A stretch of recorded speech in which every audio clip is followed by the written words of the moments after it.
السلام عليكم ورحمة الله وبركاته عزیز دوست آداب عرض है और आप सबका दिल खैर मकदम है और आपका स्वागत है.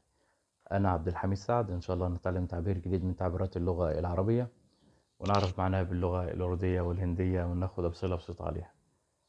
تعبير النهاردة بمعنى ما رأيك. ما رأيك أو كيف يبدو. كيف يبدو. إزاي نقولها باللغة الأردية والهندية؟ चले मेरे साथ.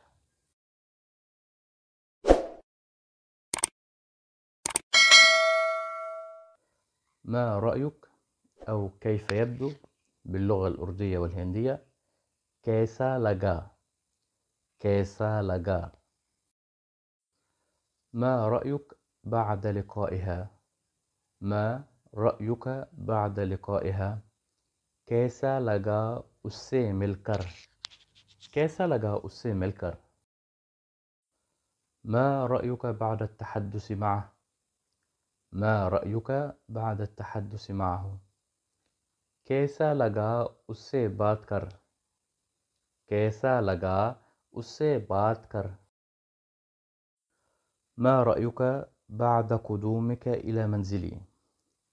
ما رأيك بعد قدومك إلى منزلي कैसा लगा मेरे घर आकर.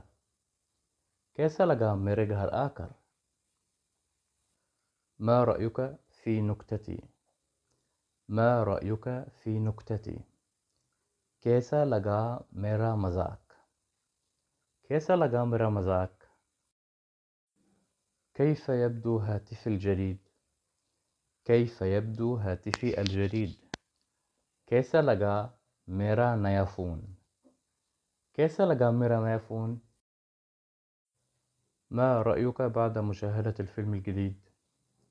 ما رأيك بعد مشاهدة الفيلم الجديد कैसा लगा नई फिल्म देखकर. कैसा लगा नई फिल्म देखकर.